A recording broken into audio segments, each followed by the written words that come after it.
Welcome to Die Trying. Who needs keys? Not us. Nope. So this week we're going to show you how to turn pieces of metal that you find on the side of the street Or the guts of an ordinary windshield wiper. into your own personalized lockpick set. This is so cool. All right, finding materials. So most people hate street sweepers, but I love them because they leave behind these little tiny metal blades. Well, they're like 10 here. inches long.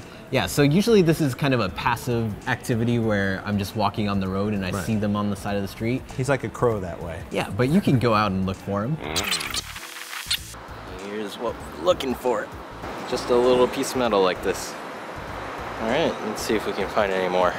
That's not what we're looking for, but hypodermic needles, yeah. Great neighborhood. Next to this broken car window, got another one.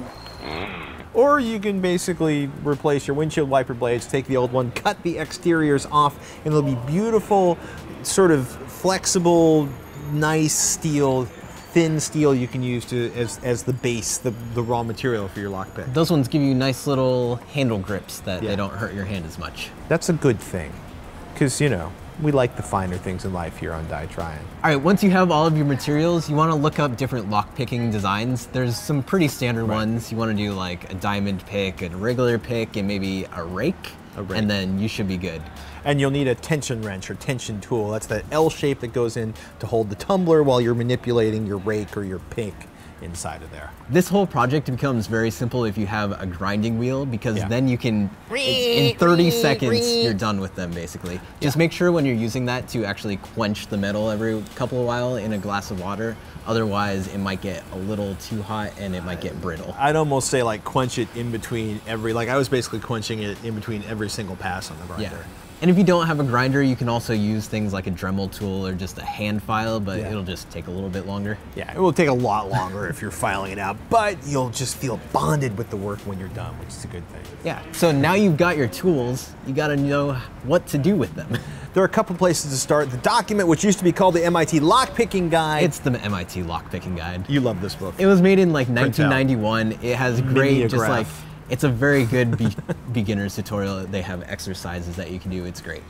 Tool.us, TOOOL.us is an online community dedicated to learning about locks, how they work in lock picking. And if you're more the sort of like, I want a book kind of person, Practical Lock Picking, 2nd edition, a physical penetration tester's training guide by the ever so awesome Deviant Ollam is really cool. But who has time to read books? Matter of fact, if you want to practice your lock picking and read a book at the same time, check out audiblepodcast.com/DIY. Get yourself a free audiobook. This week I'm going to download The Maze Runner, Book 1, James Dashner, hugely popular book right now. audiblepodcast.com/DIY. Support us, keep the show coming, get yourself an awesome thing to listen to while you're practicing your lock picking. Let's give these new lockpicks a shot. The most basic lockpicking technique is called scrubbing. What you do is you apply just a little bit of pressure with your tension wrench up against the plug, and then you scrub or you rake up against the pins with your lockpick. And this is obviously easier if you have a lockpick that has lots of teeth, but as you go back and forth, you apply a little bit more pressure, and then eventually all of the pins will start to set, and then you'll be able to turn the lock. I was able to get the office cabinets. They were surprisingly easy to actually open up. There's like 3 pins in there and they're not even really pins. But the cool thing was that we handed these off to our coworkers and we're like, here's the basic thing that you need to do. Just kind of rake back and forth and see if you can do it. And they were great at it. Every single one, actually. I'm gonna take a set of the picks home this weekend. There are 2 locks in the Airstream we've never actually opened because there are no keys, and now I will find out. I'm gonna get my old sweaters back from my ex-girlfriend. Breaking and entering is illegal, you know that, right? With her permission, of course. Of course, that's why you need the lock picks. Comment down below, tweet at Tekzilla. I'm Patrick Norton. I'm Michael Ann. We'll see you next week. Alright, so a master locksmith, he's put some light pressure on it. You pin your picks upside down. He's gotta work it real nice.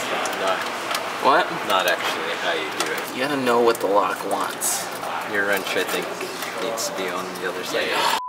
Okay.